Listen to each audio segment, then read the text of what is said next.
मैं ये विश्वास करता हूँ कि दुनिया में आज की सबसे बड़ी प्रॉब्लम है कि बुराई बहुत ही ज़्यादा है और ये बहुत ही ज़्यादा बढ़ रही है आज इस दुनिया में। और ये क्यों है? क्योंकि शैतान जानता है कि उसका वक्त बहुत ही थोड़ा है और प्रभु यीशु का दोबारा आना बहुत ही नज़दीक है। और वचन भी ये सजेस्ट करता है कि जैसे जैसे प्रभु यीशु का आगमन नज़दीक आता है, शैतान की गतिविधियाँ या कार्य बहुत ही ज़्यादा बढ़ जाएंगे। अपहरण होना, हिंसा, बेरहमी, डर, टेरर, इन सब चीज़ों का बढ़ना भी शैतानी गतिविधियों का हिस्सा ही है, मैं ये मानता हूँ। अब क्या गलत है, क्या सही है, क्या सच्चाई है, क्या झूठ है? बाइबल इस बात के ऊपर बहुत कुछ बताती है और बहुत ही कम समय में मैं एक लंबे एक बड़े विषय को यहाँ पर कवर करने वाला हूँ। सबसे पहली बात, पवित्र वचन हमें यह सिखाता है कि शैतान, डेविल नाम की कोई चीज है। शैतान है और हम पवित्र बाइबल में सबसे पहली किताब के अध्याय 3 में उसे सबसे पहले पाते हैं और उसके बाद हम उसे उसका एंड होते हुए देखते हैं प्रकाशित वाक्य यानी बाइबल की आखिरी किताब। पवित्र बाइबल में वो हमें हर जगह देखने को मिलता है और पवित्र बाइबल में हमें यह भी देखने को मिलता है कि वो एक शख्स है, उसकी एक शख्सियत है।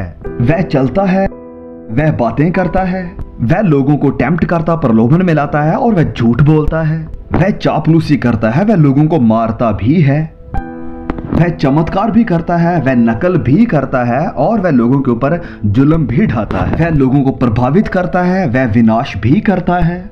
वह पवित्र वचनों का उपयोग और दुरुपयोग भी करता है। वह लोगों को अपने वश में करता है। वह बदन के ऊपर जख्म यानी चोटें भी लाता है। वह कलीसियाओं को तोड़ता है और कलीसिया के अंदर झूठी शिक्षाएं भी फैलाता है। और ये सारी वो चीजें हैं जो पवित्र बाइबल के अनुसार ये शख्सियत यानी शैतान करता है। अब पवित्र बाइबल में उसका नाम लेकर बुलाया गया है और उसे शैतान कहा गया है, उसे दुष्ट कहा गया है, उसे गिराया हुआ फरिश्ता भी कहा गया है, उसे गर्जने वाला सिंह कहा गया है, उसे भूतों का सरदार कहा गया है। उसके बारे में बाइबल में यह भी बताया गया है कि उसका राज्य अंधकार का राज्य, बुराई का राज्य और अधार्मिकता का राज्य है और उसका राज्य पाप, नफरत और मौत का राज्य है। वो झूठे चमत्कार और झूठे आत्मिक अनुभवों को भी जन्म देता है या इन्हें पैदा करता है। वह झूठी अन्य भाषाएं बोलता है और वह नकल का बाप है। उसके पास एक झूठी कलीसिया है, एक झूठा सुसमाचार है, उद्धार का एक झूठा प्लान है, उसकी एक झूठी त्रिएकता भी है, उसके पास झूठे प्रचारक हैं, झूठे नबी भी हैं। ये वो सब है जो पवित्र बाइबल हमें शैतान के बारे में बताती है। अब इस शब्द लूसीफर का मतलब है रोशनी का मंबा यानी प्रकाश वाहक, वह जो चमकता है। ये गुमराह कर देने वाली रोशनी या नूर है, सच्चा नूर नहीं है। ये धोखा देने वाली और झूठी रोशनी है।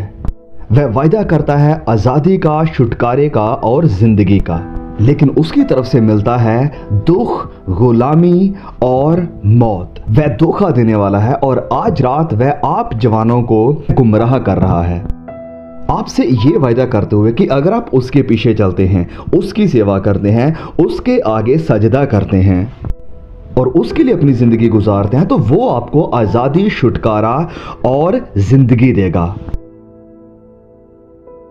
लेकिन असल में वो आपको देगा गुलामी, दुख, तकलीफें और हमेशा की मौत नरक की आग में।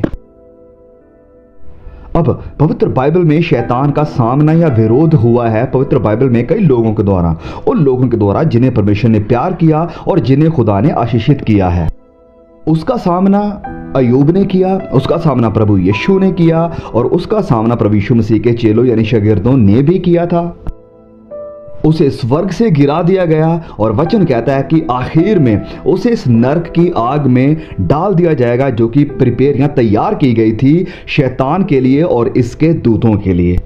अब आपके मन में यह सवाल उठकर आएगा कि शैतान असल में बना कैसे, खुदा ने उसे क्यों अनुमति दी? अब इसको लेकर भी बहुत सारी अनिश्चितता है। संत पौलुस इसे अधर्म का भेद बताते हैं। कुछ चीजें हैं जो हम नहीं जानते हैं। खुदा ने कुछ चीजों को इन वचनों में प्रकट नहीं किया है और अगर कुछ चीज को परमेश्वर ने जाहिर या प्रकट नहीं किया है तो हमें अपने अंदाजे नहीं लगाने चाहिए।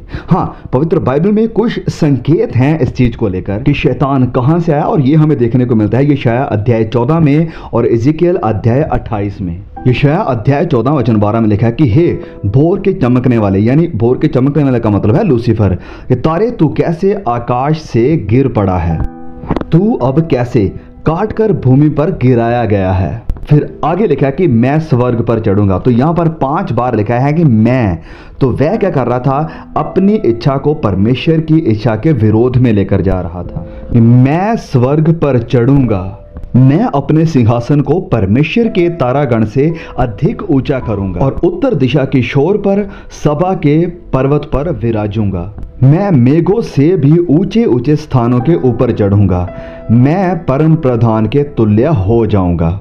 आसान शब्दों में कहें कि जब हमारा वक्त शुरू हुआ तो इससे भी पहले अनंत काल में एक वक्त आया जब लूसीफर ने, कि परमेश्वर की बनाई हुई सारी रचना में से सबसे यूनिक और महान एक सृष्टि थी, उसने परमेश्वर के खिलाफ जाकर उसके खिलाफ विद्रोह को छेड़ा।